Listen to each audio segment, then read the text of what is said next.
everyone, this is Layda. Welcome to the new episode and the season finale of Language Talks, organized by Bartın University English Language Society in conjunction with our English Language Teaching Department. Today, our guest is Dr. Tony Gurr. Tony is a seasoned teacher as well as a well-known teacher trainer, educational blogger, and consultant. Curriculum renewal and enhancement, teacher learning and language skills, self-development planning, and ethics in education are some of his interest areas. Tony Hocam will discuss the 7 mindsets of highly effective new teachers with us in this session.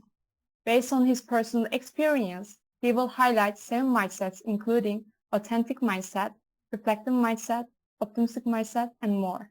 After Tony Hocam's talk, we will have a question and ask session, so you can raise your hands to ask a question at the end. We would like to thank Dr. Gurr for accepting our invitation, and now I will leave the screen to you, Hocam. Okay, thank you, Layda. Thank you. I love the way you said finale. Yeah. Yeah, the different accent. It's the grand finale. It's like some big Turkish dizzy that's finishing, and something dramatic is going to happen. Whereas I think most people are going, oh my God, it's the end of the week. It's 5 o'clock. Why do we have to do this now? Anyway, I hope you're not thinking like this. Yeah, this is your final session. I'm hoping I didn't ask Kenan or Mert. Have you all finished your finals now? Is everything finished in the school? We have it in 3 days. They start 3 Monday. days. I can see Fatma shaking her head. She's going, no! Don't worry, Fatma. I'm sure you'll be fine. Yeah? 3 days. And is that a big test that you're doing? Is it a quiz or is it a submission of a project? I think they have many tests and assignments to complete in 1 week. So it's not one test, but it's a series of tests. Geçmiş olsun. Geçmiş olsun. These horrible teachers giving you all these tests and assessments. Just remember, when you become teachers, don't be like them. Yeah, don't be like them. Yeah, you can change things. Okay, glad to finally join you for one of these sessions. We've been trying to put it together for a while. Mert and I have become kankalar, you know, because of all the messages we've been sending to each other. My schedule's been busy, things have gone wrong. So finally, we've managed to get things together. Kenan Hoca has been really good at helping us out and you know, organizing logistics as well. So yes, I'm just grateful to be here. Yeah, and today's session, I mean, obviously you've seen the title, and what we're actually looking at is the notion of mindsets, because when we were putting this session together, Mert was very good. He said, Tony, it's got to be useful for people who are going into the classroom tomorrow. And I said, no, I want to do something totally useless, like theory and nothing that is going to help them at all when they become teachers in the real world. But, you know, Mert twisted my arm and I said, okay, I'll do something useful then, rather than something boring. Yeah. So this is where we came up with the idea of mindsets. Now, to be honest, I mean, I wanted to keep it practical. So this essentially, it's not a research-driven paper.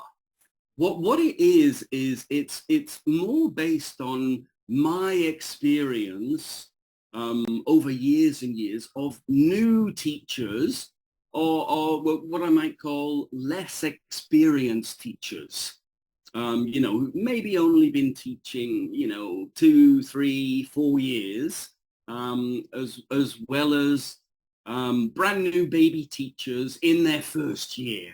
And I don't mean baby teachers in a negative way. You know, I love babies. I think they're wonderful. But the reason why I mentioned that is that in a teacher's first year, there tends to be a lot of insecurity. A lot of people go, okay, God, I spent 4 years at university and now I'm in the classroom and I feel like I've forgotten everything. You know, these kids are little terrorists and I'm going to drop out. You know, I'm not going to be a teacher anymore. I'm just going to drop out and sell media on the streets because it's easier. It's an easier life.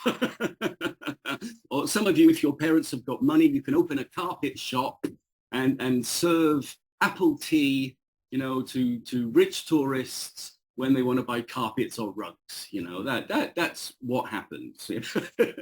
So this idea of mindsets, I hope, will give you a better idea of how you can look at teaching and also see how certain mindsets can help you become more effective as new teachers and continue to get better as you go through your career. Yeah? And as I said, it's based more on my experience, a practical experience, than it is on research per se. Because a lot of the work on mindsets has been done in educational psychology. And it has been focused a lot more on students, on helping develop students' mindsets, rather than research that has focused on the mindsets of new teachers. And even then, they've tended to be taken up more by business than they have by education in terms of staff and employees and development of staff and employees. Okay, so let's kick off. Let me just share my screen with you, and I'll use this to sort of guide us through. What I would say about the slides, don't worry about taking screenshots or photographs. What I will do is I will send a copy of my slides to Kenan and Elida and Matt. Oh, Matt's disappeared. Matt's got bored already. He's run away. I'll send a copy to everybody so you can get a full set of my my slides as well. Now, if you're interested in self-development and growth, you might actually notice that I've kind of stolen my title.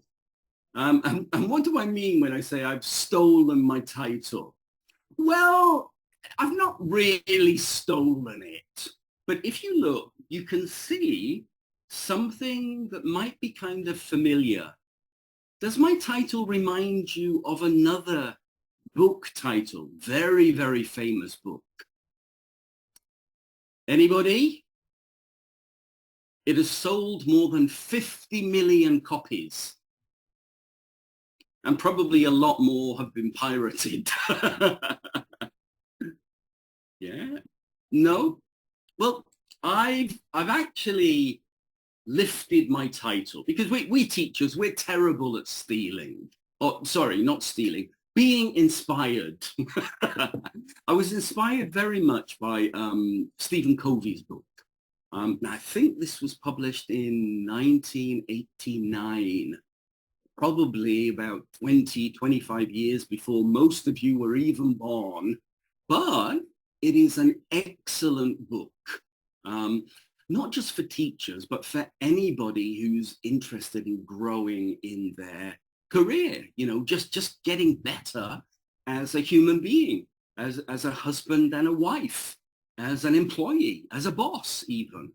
I've used it myself as kind of my Bible, and I always recommend it to younger teachers as well. I think the first couple of versions are out of publication now, so we can probably share it So if you're interested in getting a copy of this, just send me a quick email. I'll send you my address later, and I can get you a copy of an old version. I can't share the new ones because that's illegal.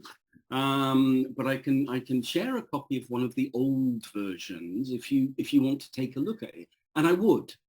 And you can see here, Covey is talking about habits, which are very similar in a way to mindsets, because if you think a certain way, you tend to behave in a certain way, and habits are basically behaviors.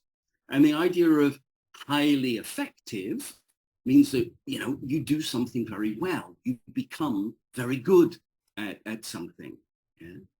One thing I will say is that I have a terrible habit whenever I do presentations and I talk about somebody very famous for the first time. Usually it's the first time, like Stephen Covey. And unfortunately, he died a few years ago. It was a very strange accident.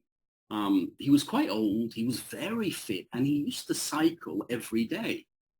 But 3 days before, I talked about him on one of my sessions, and it might actually have been talking about his 7 habits. 3 days before I talked about him, he fell off his bicycle, hit his head, and died. Now, you know, that's obviously unfortunate, but I discovered that similar things were happening with other people about a week or 3 days before they passed away.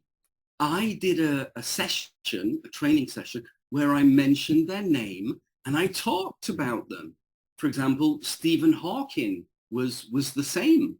Lots of sport figures that I talk about. So if you're interested in killing somebody, just tell me and I'll mention their name in my next presentation. Maybe you can put something in the chat box and we can find a few people to get rid of. Yeah. Okay, coming back to Covey and his 7 habits. The reason I mention this is I think it's very relevant.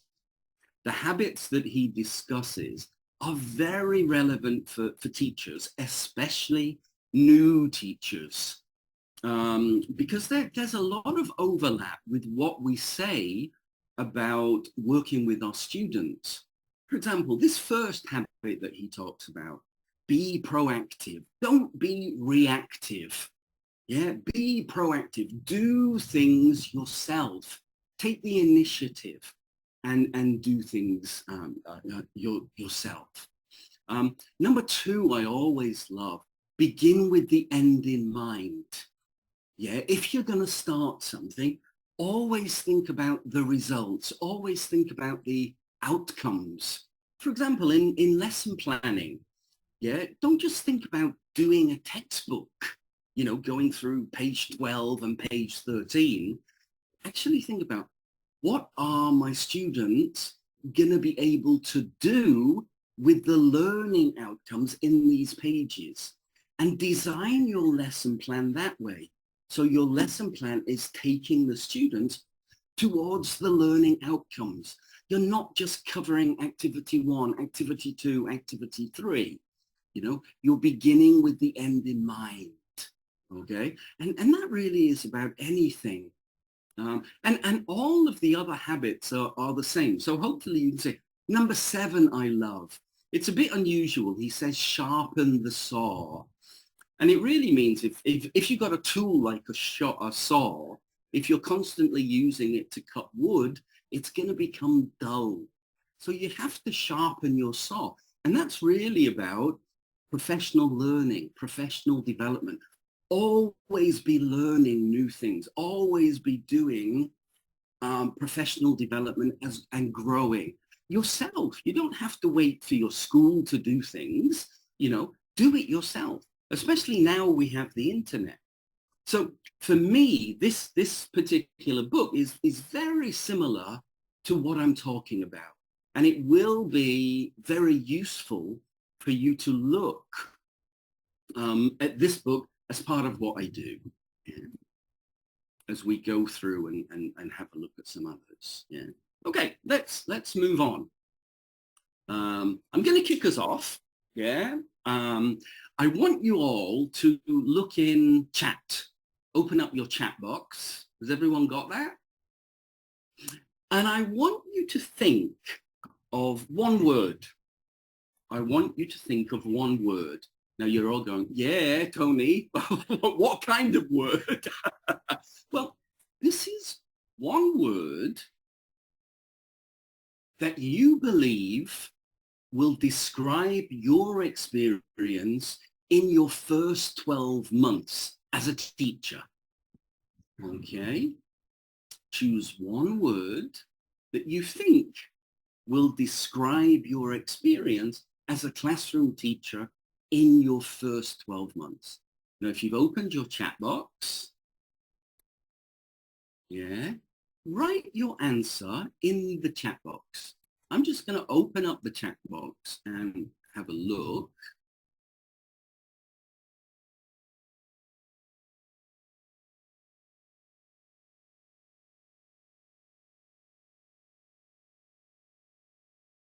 Ah, Meriç wants to be a billionaire. Okay. Now, I can't say that name. No. A jungle. Ah, Zeynep struggle. Loud from Kenan. Yeah. Challenge. Inanç, yeah, a newbie. But think about more of the feeling it creates for you. Yeah. Okay, Sibel, you've done the same. A milestone. Okay, but what kind of milestone? Fatma, the same. You've done educating. Yeah. But think more about your feelings. Ah, humble. Yeah, so your first year will be humbling. Ferhad Hoca, fragile. Ferhad Hoca, was that your first year? I know mine was like that, yeah. Gökçen, you've said novice. Okay, but link some words there. Ah, Rashida, you've said there, yeah, hard work. Yeah, a lot of hard work, yeah. Anybody else? Okay. Pinar, innocent. Does that mean the children are going to be innocent or you're going to be innocent, Pinar? Yeah. Okay. Again, talk about how you think the experience will be. I mean, will it be exciting? Will it be dangerous? Yeah. Will it be scary? Oh, Ferhat, you were cruel. Ah, an evil newbie teacher. Okay, for now, for the teacher, yeah. Mm-hmm. Okay. All right. Well, it's interesting. When I look at most of those, yeah, when I look at most of those, I can see a bit of nervousness, yeah, tipping in. A little bit of nervousness tipping in, yeah, and siding more slightly on, you know, negative feelings. Yeah, I mean, none of you really said exciting, wonderful, great. You know, there seemed to be a little bit of nervousness there, a little bit of worry going on, which I think actually is a very good position to have, because if you've spoken to other teachers who've been through that experience, they'll actually say, oh, my first 12 months was really tough. A lot of people will take it further and say, I didn't think I was going to survive my first year, you know, especially if you're working in high school with teenagers. Allah! That's it. And I think that's very important for us as we think about going ahead. Yeah, as we think about going ahead with our first year, is to actually start thinking about the truth. Yeah, what is the truth going to be when we actually step into the classroom? Yeah, what kind of things will we experience? Yeah. So what I'd like to do now, we're going to look at a couple of mini cases. You know, they're case studies. You've probably looked at a few of these in your courses and so on. I'm going to look at some mini case studies. And I'm going to tell you the situation, and then basically I'm just going to say, you know, what should the teacher do? Yeah, what advice would you give that teacher to help them deal with their scenario? Now, you're going to have to do a little bit of reading. Don't worry, it's not too much. Yeah. Okay, so our first one is about a new teacher. Yeah, and this new teacher is called Ökesh.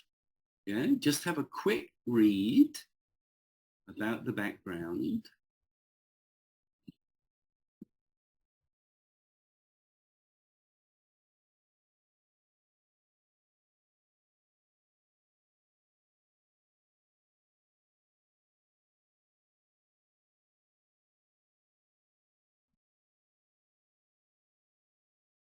Okay, and the next one. Your feelings might change a little with the second part.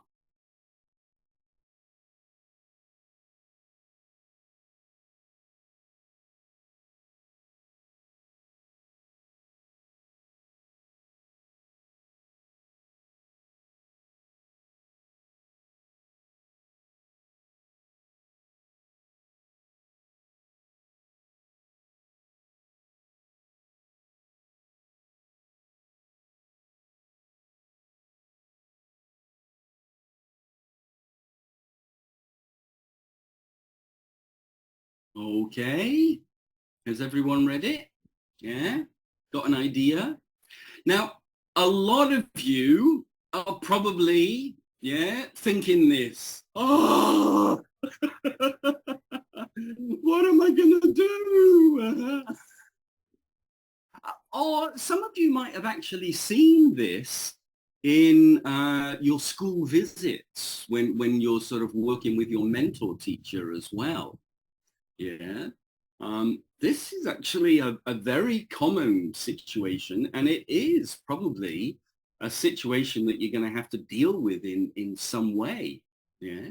Okay. What I'd like us to do, yeah, what I'd like us to do is just, if I could ask for some volunteers at this point, could I ask for some volunteers? Just somebody who could actually tell us what advice would they give Ökesh for this one. Does anybody want to take a look at this one? Just put your hand up if you're interested in taking this one. Don't be shy. Okay, Meriç. Oh, well done, Meriç. Aslanım benim. Thank you. Much appreciated. So should I start answering? Yeah. What advice would you give Ökesh? All right. So can I start with my reasoning? Yeah, sure. However you want to.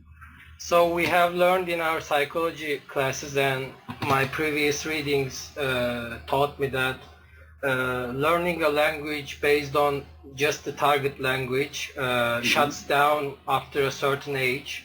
Like babies are capable of learning a language without using another language, but for grown-ups this is a different scenario. So what I would suggest Ökesh is that he should use their own language as well from time to time, but also keep forcing, keep up the English only, for instance, if the language is English. So. Because I had some experiences in the past where I had some friends that were learning English just based on this, and they were complaining as well.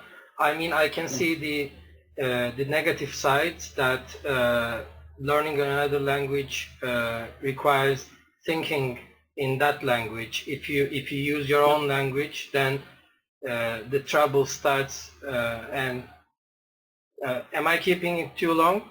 Should I continue? No, that's fine. If I could ask a question for you, Mitch, is that in the second part, it talks about most of the other teachers teach this way. So even if the kids are possibly getting to the point where they stop that, the fact that teachers are teaching in this way is creating a culture where all the students are expecting their English teacher to teach in Turkish. So the problem is not just the students, the problem is also the teachers. I would also suggest on that part that it's up to him if he wants to join the bandwagon, but it should be solely his own decision. I mean, it shouldn't, this situation shouldn't influence his decision in the end. Okay. Even if that means he has a tough time at the school, that students don't like him as much as Teacher Shaban, because Teacher Shaban is helpful and translates everything. He's the nice teacher. I mean, there will be some trade-offs. There wouldn't be a complete solution for this anyway, so he should find another way to earn his students' love and interest, I guess, if he insists on using English only. Sure. Thanks a lot, Medic. That's Thank you. Good answer. Yeah. Anybody else? Does anybody else want to give us a different answer? Anybody? Just raise your hand. Don't be shy. Don't be shy. There's no... two people have raised their hand. Okay. Who are they? I can't see them. Hocam, they are Rashid and Bora. Okay. Rashid. Rashid, do you want to go first? No, we can't find Rashid. Bora, do you want to jump in? Yeah. Okay, jump in, Bora. What do you think? So when you mentioned of like even that there was a culture as if students expect a teacher to teach English in Turkish.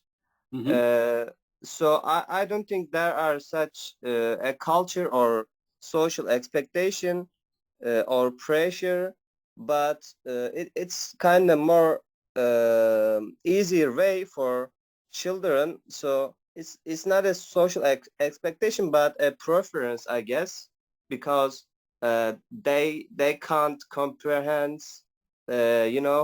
like English in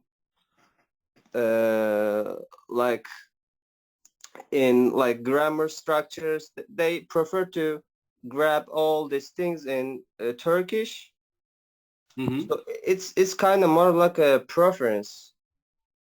It's true. The reason I mentioned culture is it becomes the culture of teaching and learning language, not kind of like a national culture. It's more like school culture.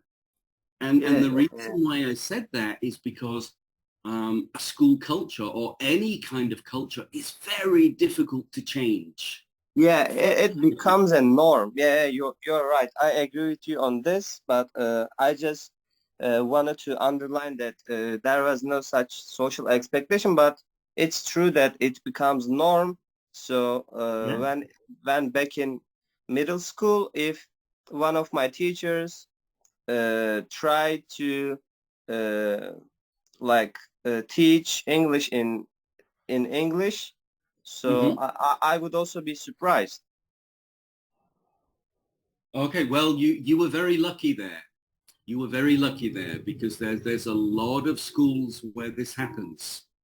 Yeah, it does happen. Yeah, and I think that's the thing. If a teacher really believes that the best way to teach English is through the target language by using English. If the pressure is so great from students and also from other teachers that they change their teaching, they're going to become very unhappy because they're giving away one of their principles of teaching and learning. And teachers who forget their principles usually become very miserable, unhappy teachers, and just end up doing it for the money. You know, it's a job, I need the money, but my principles, my beliefs, I'm forgetting them. It's not a healthy situation. Yeah? Yeah, sure. Sure. Okay. Thanks a lot, Gurr. Thanks a lot. Yeah.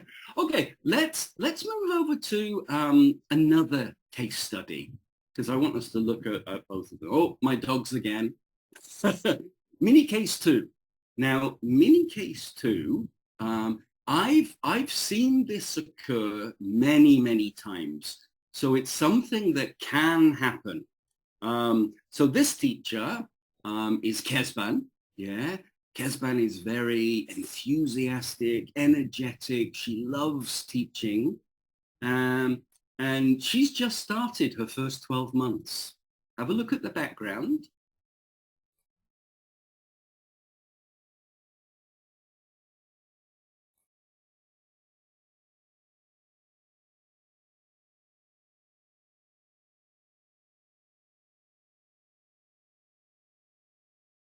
Okay, sounds really good. Yeah, she's got off to a great start. Everything's going well. You can imagine her morale is really high. Her engagement, her passion is really high. Then something happens to change that.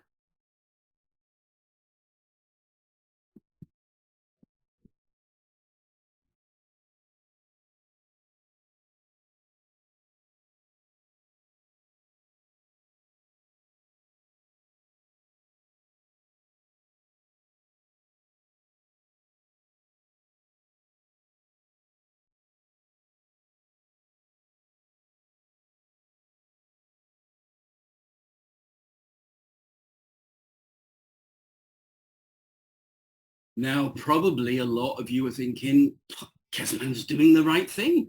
This is what our teachers have told us to do, you know? And so you might be thinking, you know, oh, you might be thinking, WTF? Now, remember, I'm British, and because I'm British, the F doesn't mean what you think it means, what an American might mean.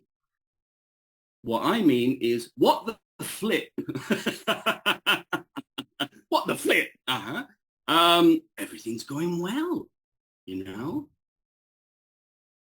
Now, you know it's never good if the principal calls you in on a Friday afternoon. Oh, that's usually when the principal will discipline you or even fire you.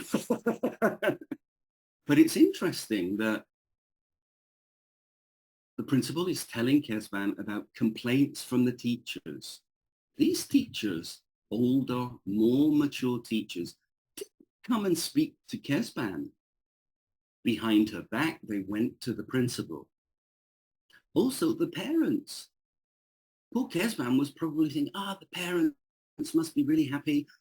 The kids are learning. They talk about learning English. But no, some of the parents have been criticizing her.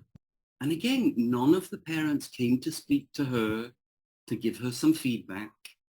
Yeah, they just went direct to the principal as if they wanted to hurt her. Okay. So, anybody want to jump in? What advice would you give to poor old Kezban? Anybody? Don't be shy. Come on. And remember, I said this is a very real one. I've seen it happen on a number of occasions.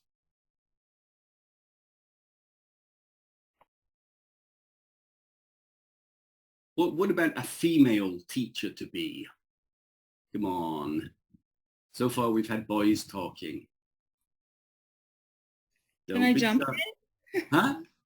Beyza. Neyse. Beyza. Yeah, sure, Beyza. Go ahead.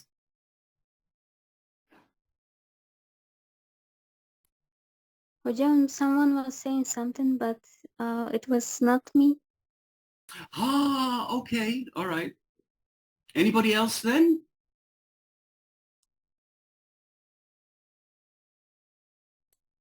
I was the one talking, but she raised the hand, so I just... Oh, no, okay. Sorry, what was your name? I can't see it properly.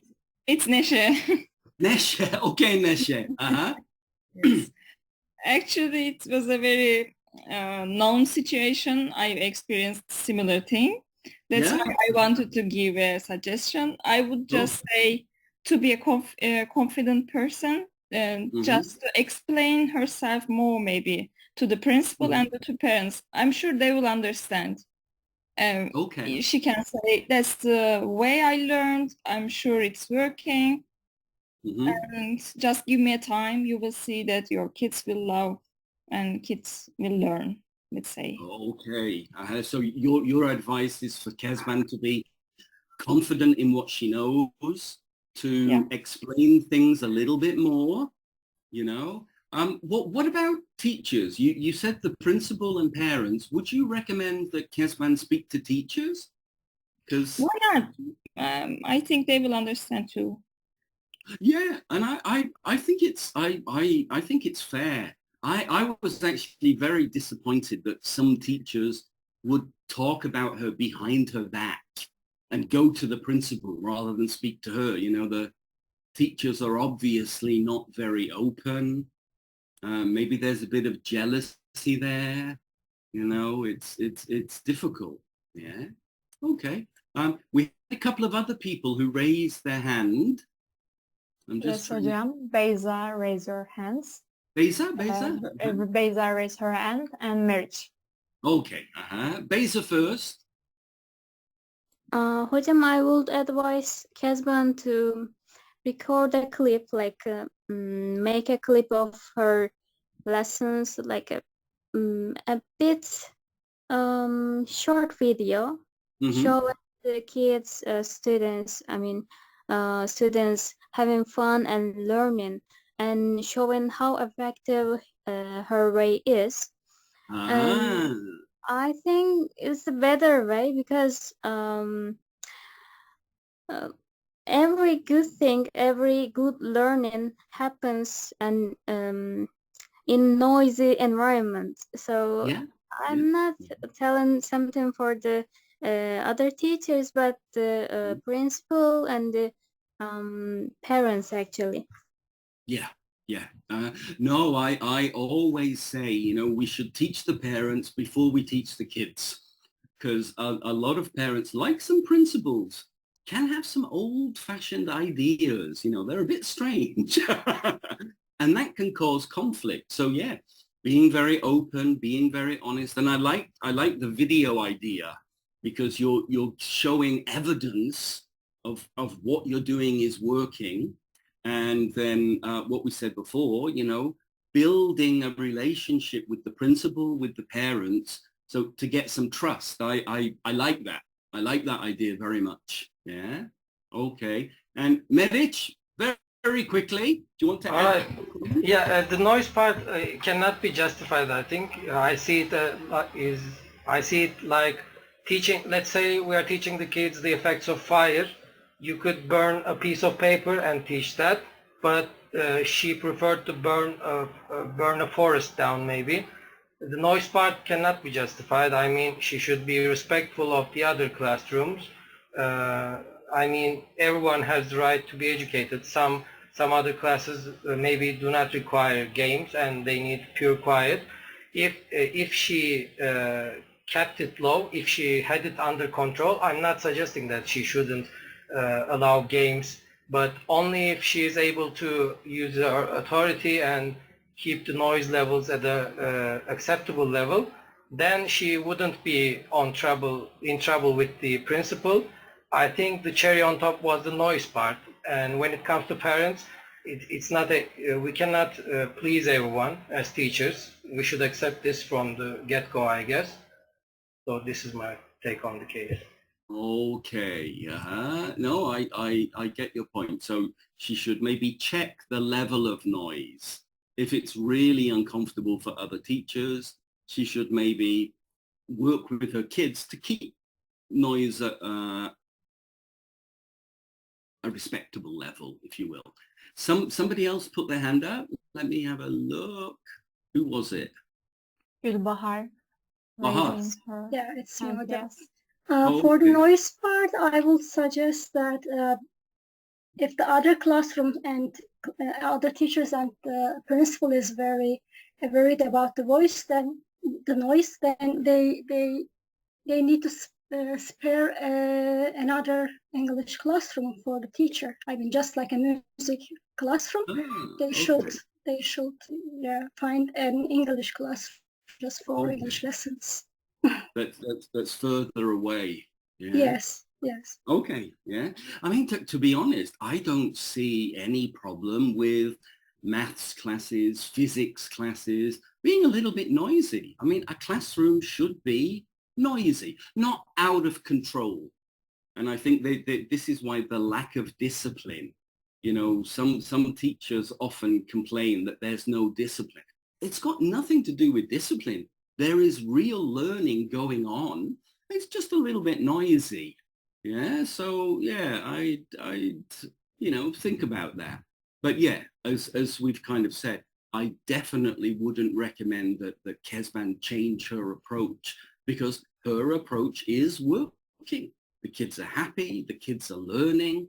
You know, she's not using Turkish. Probably the kids are using more English. And for me, that's great. You know, that's great. Okay, there was somebody else who was the second person. Just a quick wrap up. No, there is no other person. Hocam. Nobody. Okay. Okay. All right. So let's move ahead. Now remember, if you're British, what does this mean? What the flip? Yes. I mean, one of the things that we have to accept, and this is what I said about being honest and being truthful, is that a lot of the schools that we're going into, a lot of the teachers are broken. Yeah, you are never going to find the perfect school.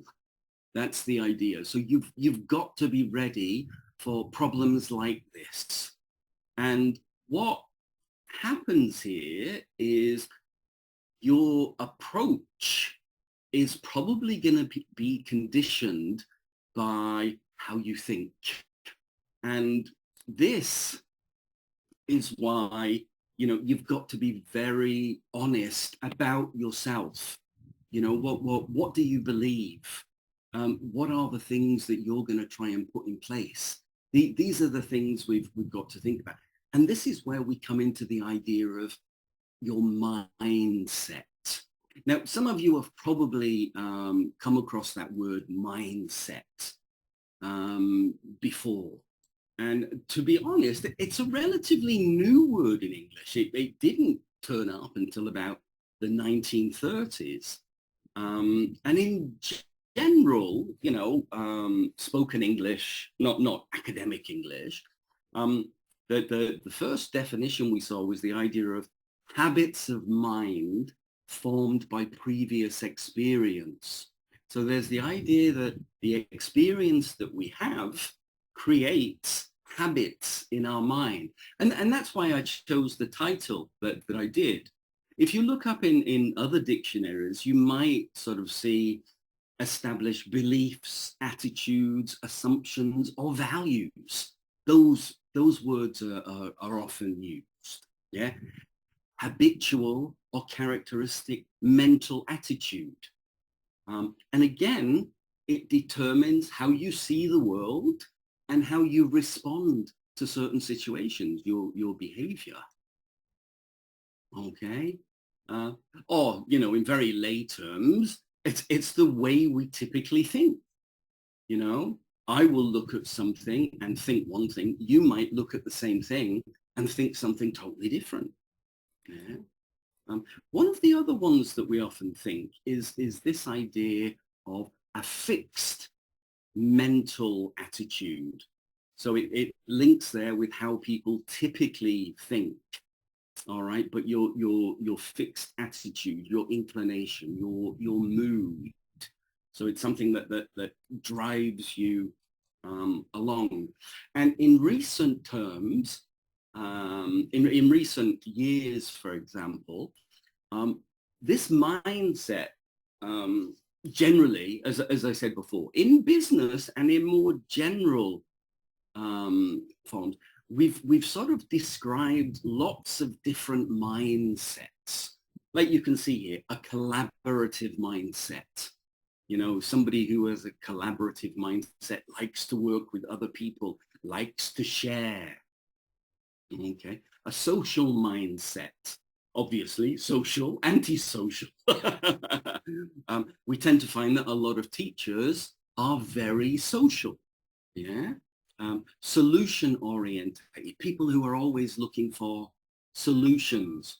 You have the other one, which is what we often call the blame culture mindset. If there's a problem, blame somebody. O yaptı, onlar yapmış. But a solution orientation is you don't worry about the problem, you try and find a solution. Yeah? The agile mindset is one. That it means being able to change very quickly, being very flexible, and confidence mindset. Yeah, a lot of you with Kezban's case study, yet were recommending the confidence mindset for Kezban. Yeah, a few others that you might have come across. Now, if you look at these, you can see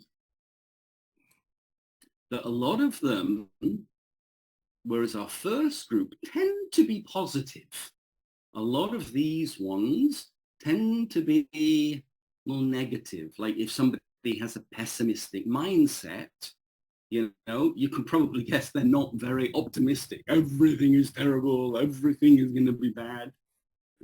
Envy mindset. We mentioned that with the teachers. You know, that both Ökesh and Kezban were dealing with. There might be a jealousy mindset, an envy mindset. Some people have an angry mindset. I think that's like everybody in Canım Turkey today. Inflation! Fear. A lot of people have a fear mindset, yeah? Or even a greed mindset. So it's possible for us to look at mindsets in terms of those that are generally positive, those that are generally negative. But it's not always that easy. For example, if I say traditional mindset to you, some people would look at this and think, it's a positive thing. Yeah, we should keep things more traditional. Traditional things are good. Whereas a lot of other people think, oh God, no, traditional is bad. We need to modernize. We need a modern mindset. So you can see how the notion of a mindset is seen slightly differently depending who you are.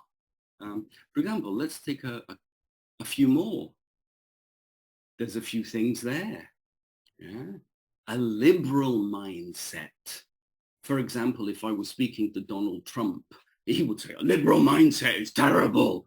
We need a conservative mindset. Yeah. Other people might go with the dreamer mindset. A lot of people think, dream big, live your dreams. That's what's important in life. So that dreamer can be seen as a very positive thing, whereas it can also be seen from a very negative sense as well. Oh God, those kids just always dream. They never do anything practical. Yeah. Follower and worker bee are done in a similar way. Some people think they're very negative. Some people think they're positive. Yeah? An interesting one here, learning mindset. Now, it's often difficult to imagine how a learning mindset could be seen as negative, but it is. I'll tell you, for example, when I returned, I was abroad for a while. When I returned, I joined a foundation that was starting a new university. And my job was to be the consultant. And like most new universities, especially vakıf universities, they always try and come up with a different idea for their university. You know, the technology university, the university. Well, one of the suggestions I made was the learning university.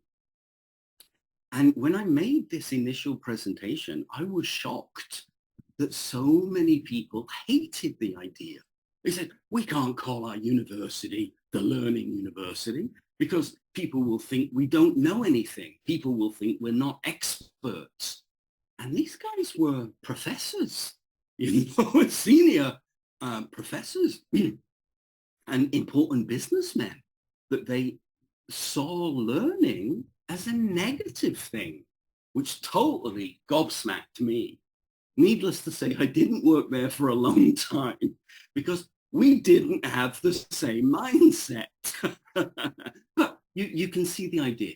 Some are very clearly positive, some are very clearly negative, and others will change depending on your perspective, your mindset itself.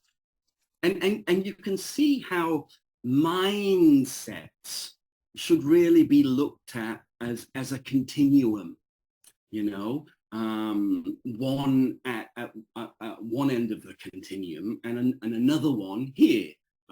Open and closed mindset is a very obvious one, which we often talk about when we're talking about family members, maybe our brothers, our fathers, you know, our grandparents. You know, we'll often say, oh, you know, my granddad has a really open mindset.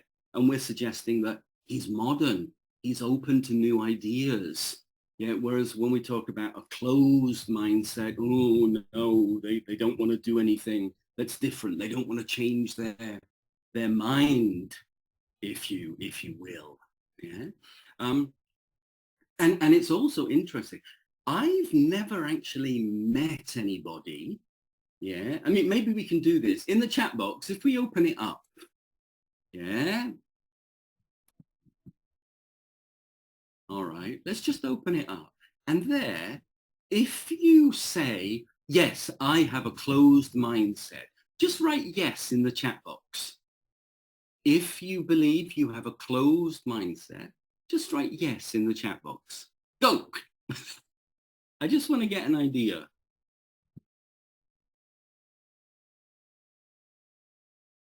Nobody? Nobody's writing yes. So none of you have a closed mindset. No? Now, isn't that interesting? Yeah? Oh, Meric. Meric, stop being an anarchist. You're an anarchist communist. You're messing up. I mean, yeah, we might not like having mindsets, but we all do. Yeah, that's the bottom line. Just like we have beliefs. You might not like having beliefs, but everybody does. It's I know, Jada said, I'm open. And I think nearly all of you will say the same thing. And it's true. I have never met anybody, yeah, who would say, I have a closed mind. It doesn't happen because closed-minded people could never consider that they are closed-minded. And in fact, that's the problem. They believe that they are open-minded, and that is what is so dangerous. That's how we can get a lot of problems, because these people who are closed-minded actually believe that they're open-minded. Yeah. Can you see the problem here? It's not just about if we interpret something as being positive or negative. It's that sometimes we believe the opposite of what we are. Yeah. All right. Let's have a quick thing. I want you to think about your favorite lecturer or teacher, yeah, that you work with right now. Yeah. Would you describe him or her as having a closed or an open mindset. Now, you don't have to mention the teacher, especially if that teacher is Kenan Hoca. Just write teacher X, lecturer X. Would you describe them as having a closed or open mindset? So no names, but just say, why? Now, to give you a bit of an idea, yeah, here are a few differences. Let me just minimize that. Here are a few differences, and maybe you can link some of these to the teacher you're talking about. Just have a quick look. And in the chat box, just write teacher 1, and then give me the reason. Be honest, nobody will find out.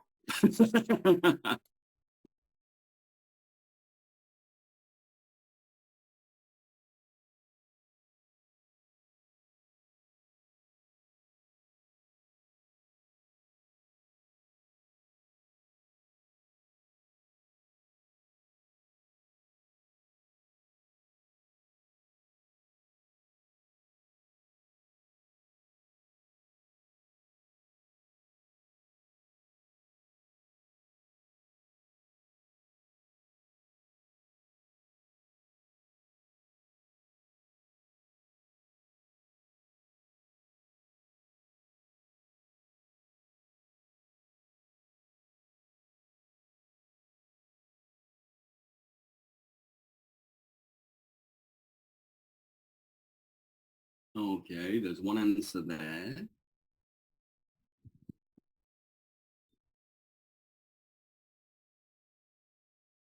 Just write down your answers in the chat box. No names.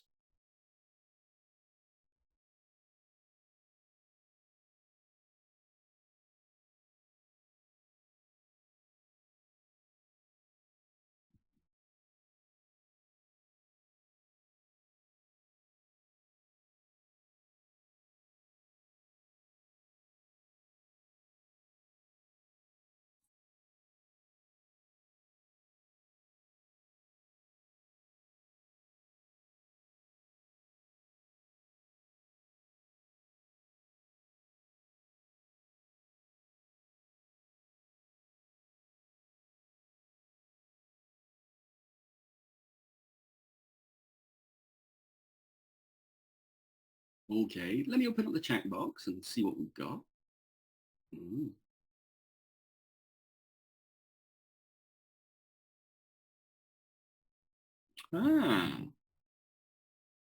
So a lot of you are saying most of your teachers have an open mindset. I like Pinar's, a flexible mindset. Yeah, very diplomatic, Pinar. You will go far. Open, open, open. All right. Medic, my favorite teacher was closed-minded. I've learned a lot from him. I've learned a lot of things. Okay. Well done, Medic. I like that. Yeah. So you can actually develop a mindset from watching a mindset that doesn't quite work. Okay. Jada, you've done the same. Willing to change something, depending on comments. She's open to new ideas. Excellent. Yeah. All right. She loves giving and receiving feedback. Great. That sounds like an open. Yeah. Sibel's being very diplomatic again. All right. I actually did that one on purpose, even though I said don't give names, because one of the things that I found, yeah, is that it is very difficult. Yeah, it is very difficult for us to talk about the mindset of, people in power. And as a student, your teachers, your lecturers are going to have power. I mean, next week, they're going to give you all these tests and exams. You don't want to say anything that will put them in a bad mood.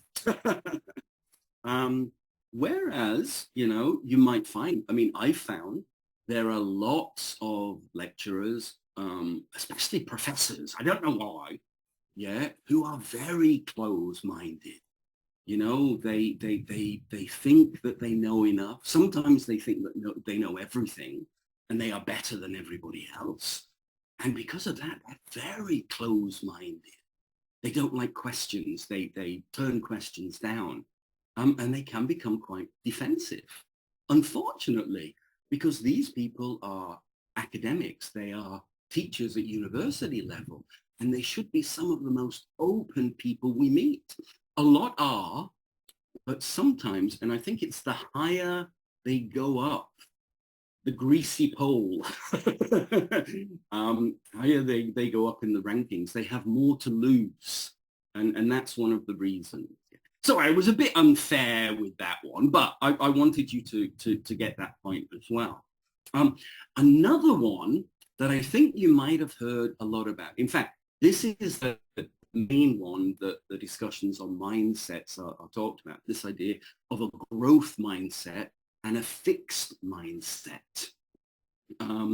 This is something that has been discussed at length by Carol Dweck. Now, I'll be honest, I love Dweck's work. I know it's been criticized a little bit, but her ideas on mindset were a huge jump forward. In terms of educational psychology, a lot of the other mindsets that we talked about grew up in business, and it was often more a question, of, how can we put it, business propaganda. You know, it's like people, you know, writing these self-help books, you know, 10 ways to become a billionaire overnight. Yeah, you know, those kind of things. Dr. Dweck approached it from a very scientific, research-based approach. And what I'm going to do here, we're going to do another little activity. You'll notice I like activities. Yeah? This activity is a little quizamana. I'm going to put myself next to Dr. Dweck. We're friends, best friends. And in the quiz, I'm going to ask you 6 little questions, and I want you to answer them. As honestly as possible. Yeah? Yeah, be honest, you know. Telling the truth is a revolution, remember. Okay. Do you believe these things are true or false? That's all. Just yourself. Just write number 1, TF. Number 2, TF. Mm-hmm.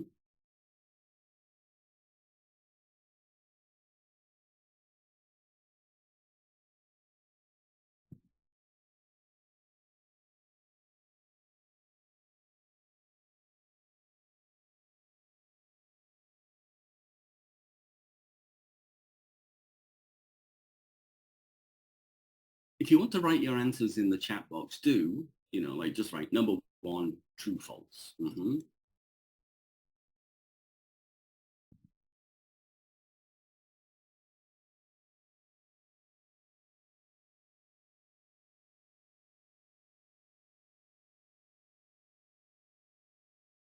Rashida, sorry, I missed your mention. Yes, listen and learn from students is important. Yeah. So these are what you believe.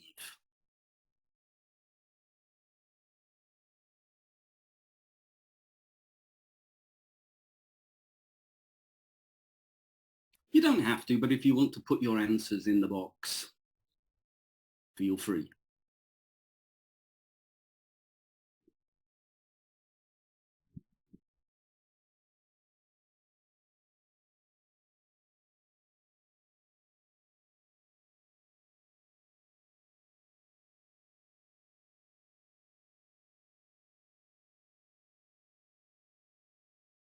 No, Matt, you can't say partially.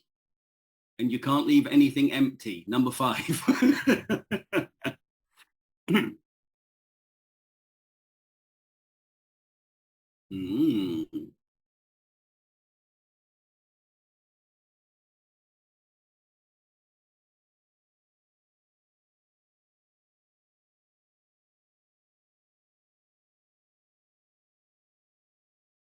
marriage. It's a full statement. You have to say true or false. And you can't say partly, and you can't say depends. I'm being like Ferhat Hoca. I'm being tough. Bahar, well done. See, Bahar, she's only given me one answer. That's what I want. No, just force yourself to make a choice. Because what you're doing is you're exploring your beliefs.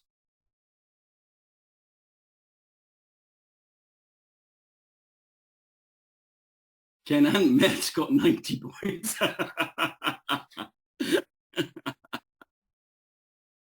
No, anybody who gives me a depends gets 0. Anybody who says partly gets 0 because they're cheating.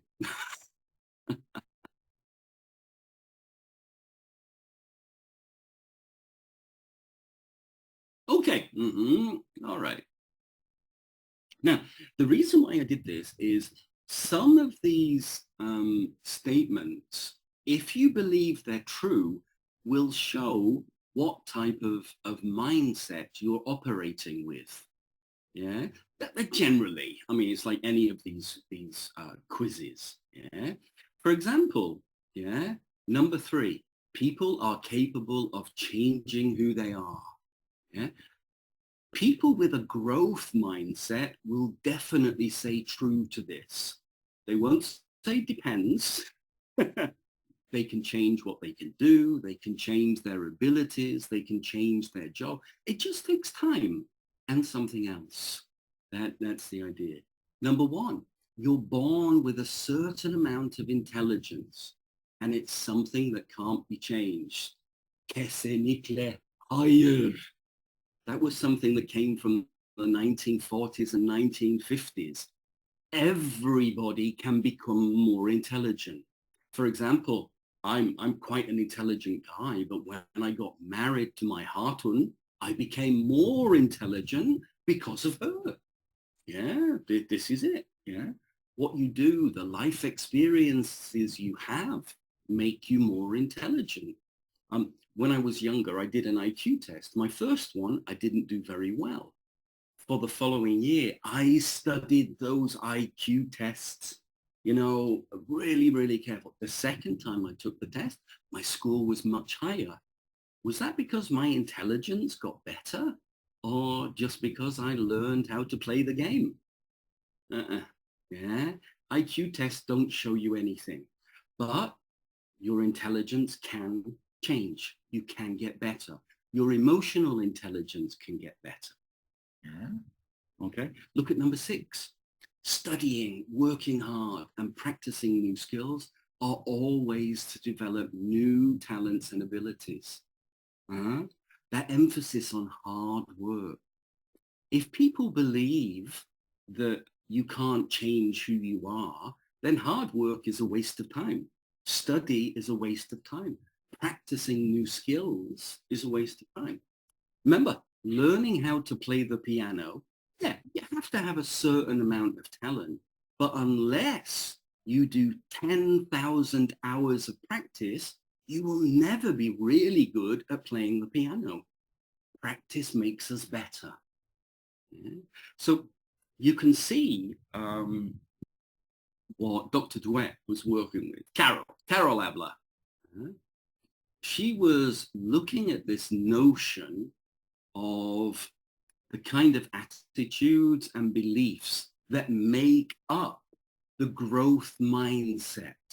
And you can see the ideas and beliefs that evidence that people have a growth mindset. And when we compare these to a fixed mindset, you can see the difference between the two.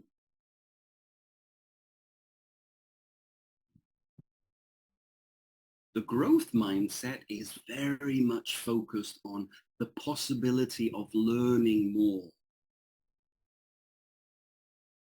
The idea that development and improvement is possible by working hard, that you shouldn't give up. You should keep going.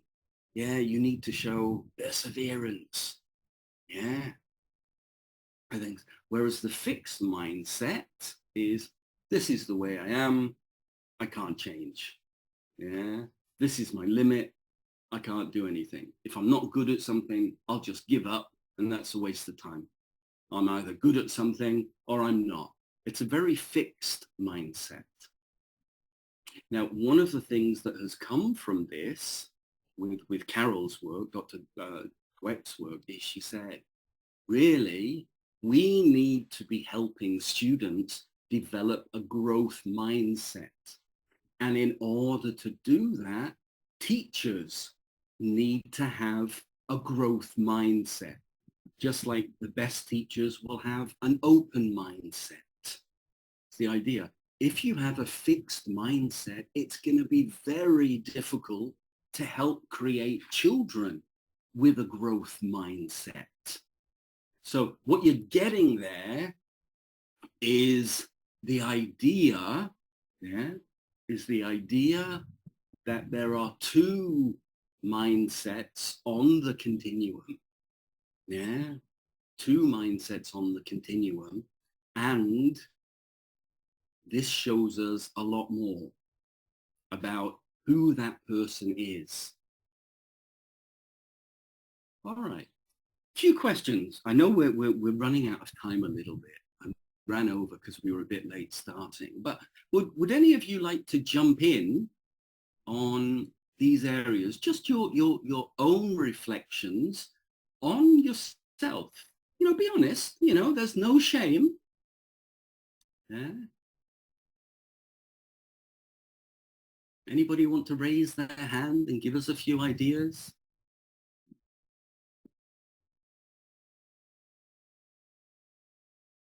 Anybody? Meric. Okay, Meric. Since no one was raising their hand, that's all. Oh, that's okay, Meric. I love people who want to contribute. That helps all of us. All right.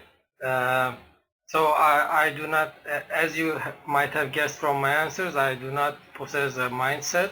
I believe that all sorts of ideologies and mindsets can be dangerous because what I like to do, if I have a statement like I can change who I am, I always try to force that statement to its extremes. And when I do that, there will be some points that it's not true. It doesn't hold up true. So in a growth mindset, there are also dangers like imposing what sort of unrealistic expectations for your students. That could be a problem. And on a fixed mindset, you could also hinder their progress by being a naysayer. So I think this is my point. All sorts of mindsets will hit a stone in the road, and we should always adapt accordingly to any given situation. Yeah, I agree with you. Any extreme can be a little bit dangerous, but the reality is that people believe like this. You know, I know, for example, we often talk about American parents. American parents have this belief that my kid can be anything. The American dream means that they can become a billionaire and they can become the president of the United States. And as a culture, they very much believe in this idea of the growth mindset. But as you said, if that's sort of put into kids, you know, as an extreme, it can lead to a lot of disappointment. It can build a lot of expectations that just are not realistic. So yeah, I think you're right. Yeah, but the idea is there are mindsets out there. And the interesting thing with these is some mindsets are going to be more positive and help us become more successful. Some mindsets are more pessimistic, more negative, and can actually lead to less success, less achievement. This is why the argument is made that certain mindsets can help children become more optimistic and can help them achieve more. Yeah. I mean, I saw your answers before, and I got the idea that, you know, you were toying with the idea of a fixed mindset. And I think this is one of the things that come up. If we have beliefs that possibly show that we're operating with a fixed mindset, we might say, okay, let's explore that belief a little bit more. Yeah, let's explore it a little bit more and see how far it goes. Yeah? And that's all that I would suggest from these mindsets. I'm not saying to anybody, yes, you have to become a fundamentalist growth mindset teacher. Yoksa, you will never be successful as a teacher. I would never say that. I would say there is a tendency, and this is shown in the research, for teachers who focus on that side to be able to get more positive results. Does that make sense, Meric? Sorry, I didn't want to stay neutral on the topic. I have a leanance towards growth, but like I said, too much is too much. Yeah, no, I agree with you. Yeah. I mean, I would also use pep talk speeches on my students, but wouldn't go too extreme. I would always encourage them to do their best. Yeah, Thank totally. you. Totally. Mm-hmm. All right, let's move on. Yeah, I mean, this is the idea that we've sort of got, along with the traditional definition, the day-to-day definition of mindset being related to character and personality. When we start to look at it from an educational psychology perspective, we're looking a lot more at motivation, intelligence, development, and those are linked to performance and success. So if we have a quick look over on this side, if someone believes I can get smarter, it can lead to higher achievement if they have a goal, which is learning, if they sort of say, effort makes me stronger, so I'm going to work hard, and then their action is, I'm going to spend more time, and work harder to get that achievement. This is the idea behind some of these approaches. So the key question might be, how do our mindsets develop and take shape? Well, obviously, we've sort of looked at the idea of mindsets, and we've said, remember, that they can be conscious and unconscious. And they feed through to personality, our beliefs, our attitudes, and also our self-perceptions, how we look at ourselves. If I think I'm not very intelligent, I'm probably not going to be very motivated. My behavior, that can affect my goals and purposes and my motivation, but it will also affect the choices and the actions that I take. And it will affect the results.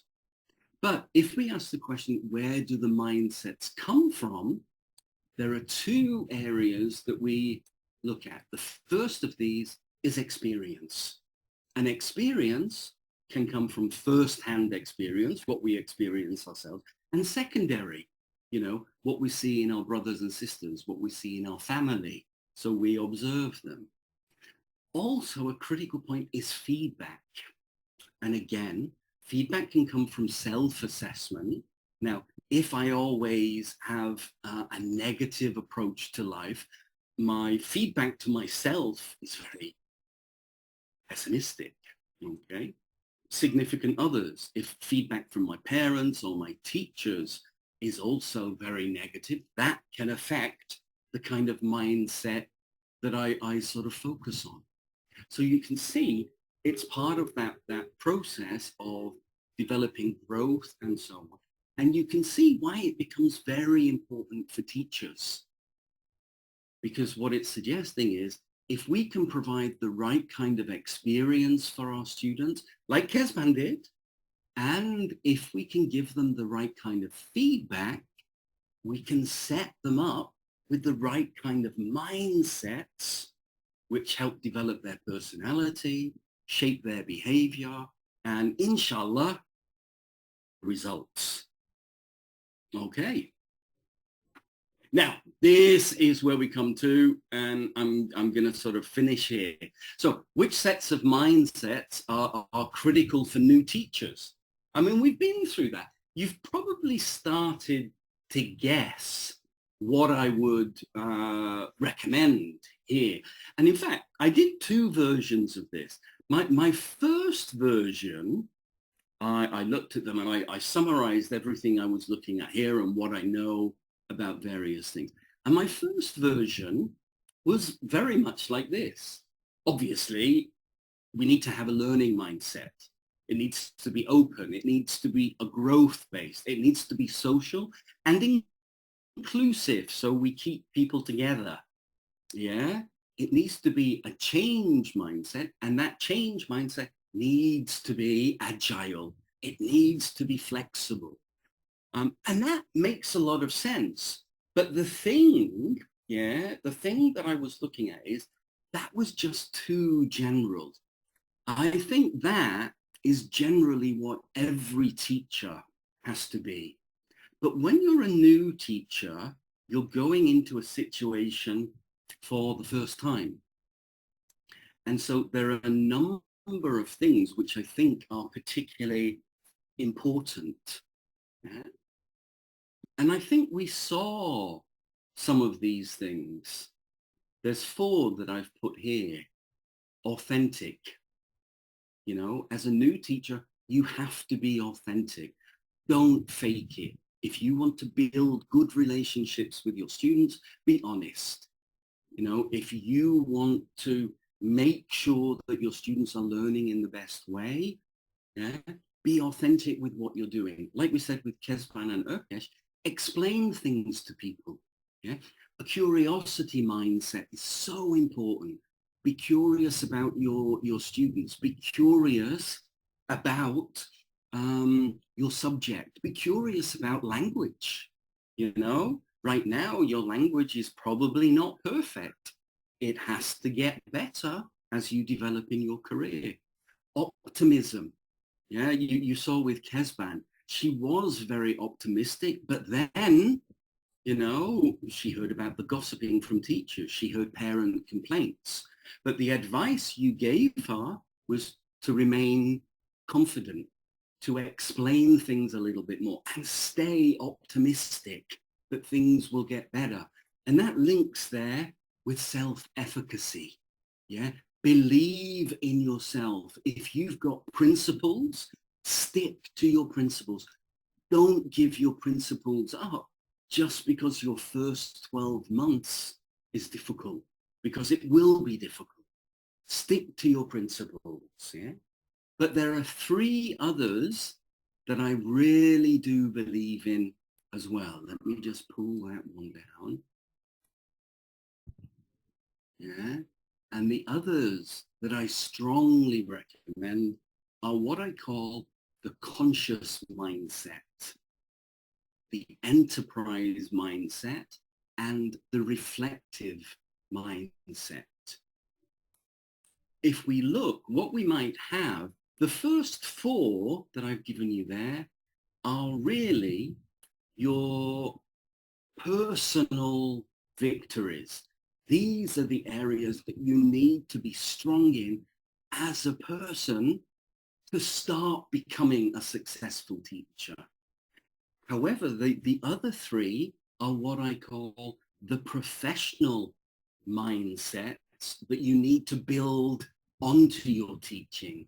So the conscious mindset is very much about, if you do something with your students in your classroom, know why you're doing it. Don't just do it because it's a page on a textbook. Do it because you understand how it's going to help learning. Do it because, like we said with Stephen Covey's habits, you begin with the end in mind. You know why you're doing something and you believe that that is the right thing to do. You might change your mind later when you read some new things or learn some new techniques, but at that moment, you're there. And it also demonstrates an open mindset that you can change your mind later. And this is where the enterprise mindset comes up. Now, the enterprise mindset, a lot of people talk about entrepreneurial skills. And this is true. It's very important business. Take things from everywhere. Don't just take things from ELT. Take things from maths. Take things from physics. Take things from your grandfather, stories, and be, entrepreneurial. Use them as a source of enterprise to make your teaching better. That's the change idea.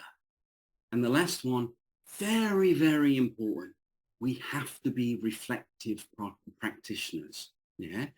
We don't get better just by having more experience. We get better by reflecting on our experience. And that means thinking hard about what works and what doesn't work, and being honest about what we're good at and what we're not so good at, and planning an improvement factor. Now, I don't know if your teachers have talked to you about this last one, but most teachers that I speak to in a faculty will usually say this is one of the weakest skills that many trainee teachers have. That maybe it's to do with Turkish culture as well. That it's not in our DNA to be reflective, because if we say good things, we shouldn't do that. We shouldn't say good things about ourselves. We should be humble about those things. And also, we can't say negative things about ourselves because that makes us look weak. And we can't do that, especially as a teacher. But what I would say here is you cannot possibly grow as a teacher unless you are reflective. So for me, it's those 7 mindsets that every teacher has to ask, do I have these mindsets? If I don't have them, what can I do to get them? Are there any ways that we can improve ourselves in those mindset areas? Okay, now that might be another workshop that we can sort of do. We haven't got enough time to do it, but hopefully I've explored the idea of mindsets for you. You've given me some great ideas, and we've drawn on where you're coming from. So I think there's a parallel in terms of what you recognize and a framework you can put into place. And I would definitely say, if you're going to prioritize things when you start teaching, these are the areas that you can prioritize. I mean, of course, the things that we looked at before link into all of these. So these are a given, if you will. They're a total given. Okay. And I'm going to stop things there because we've run out of time. And Kenan is going, I hate him. I told him not to go over time. And Matt is going, oh no, we said don't run over time. But no. So what I will do, I'll give you my email address later. But if there are any questions you want to throw at me now, you can give me a quiz. Quiz zaman for Tony Hoca. I will try and answer them. If I can't answer them, that's my problem. Okay. So any questions?